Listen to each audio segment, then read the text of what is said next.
Hi guys, here is the CryptoJet channel. In this video we want to check the latest news of opendao. Please subscribe to our channel so you don't miss the next videos.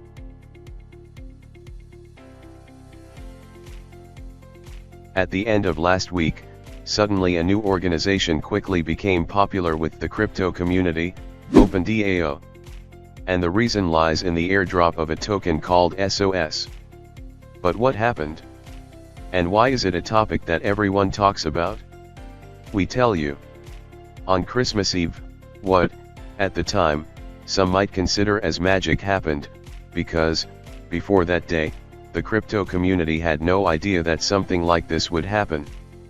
And is that anyone who had spent money on OpenSea had the right to claim a token for free called SOS.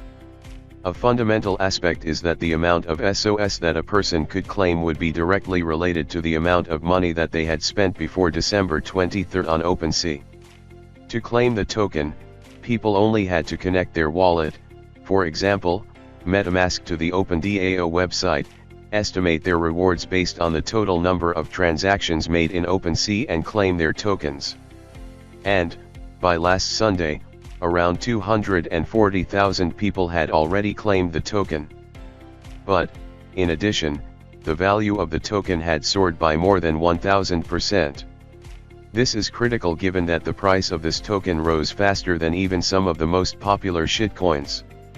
However, since then, the price of SOS has corrected, but even so, in the last 24 hours it has increased by 54%. It is relevant to understand that OpenSea is not behind this airdrop. The manager at opendao, a decentralized autonomous organization. According to its website, this organization is committed to using some of the tokens to compensate OpenSea users for scams and to support the NFT industry. In fact, on Saturday, December 25, OpenSea posted on Twitter a statement clarifying that they are not involved with the SOS airdrop. And furthermore, they suggest always research the contract and the source before claiming the tokens. We're getting a lot of questions and want to clarify that we are not involved with the SOS drop. We love seeing the community find creative ways to drive the space forward, but we always recommend researching the contract and the source before claiming tokens. OpenSea, December 25, 2021.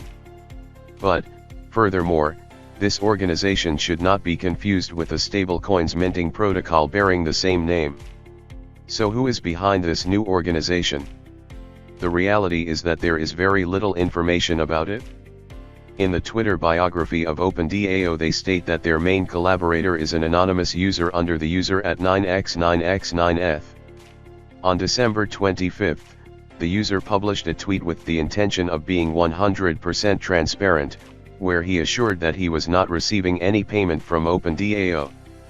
He also assured that he is not working on this project for profit since, if that were the case, he would have bought the token in the first hour. Full transparency, I'm working for @the_opendao without getting paid, at least for now.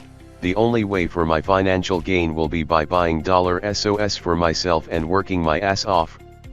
But you know I'm not into for the money, otherwise, I will buy it in the first hour, not at 10x. At 9x9x9eth, December 25, 2021.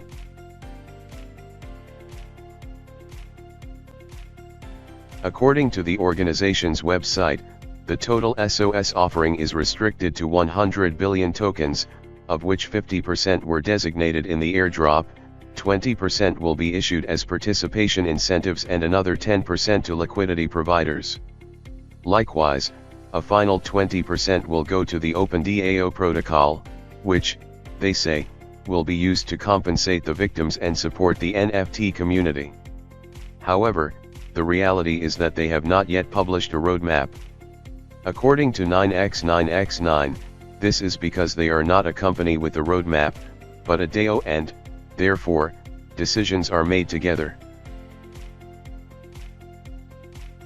Crypto investors should always keep in mind OpenSea's warning, always check the contract and sources.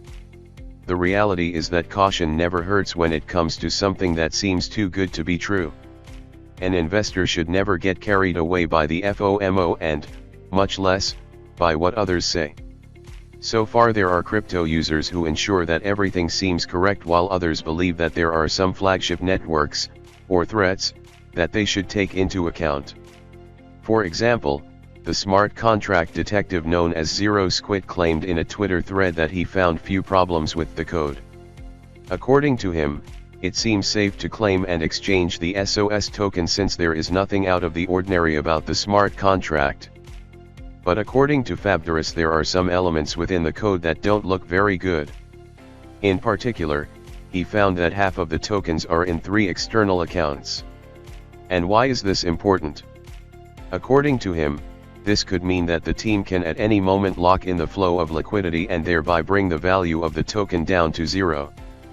Furthermore, it apparently also found that the contract's claim function allows developers to award any arbitrary amount of SOS to any arbitrary wallet simply by generating valid signatures, without anyone being able to differentiate valid from invalid claims. In this way, one cannot lose sight of the fact that the crypto market is riddled with risks, and it is the responsibility of each investor to determine the risk level of a project and make an informed decision. Thank you for being with us. Goodbye until next video.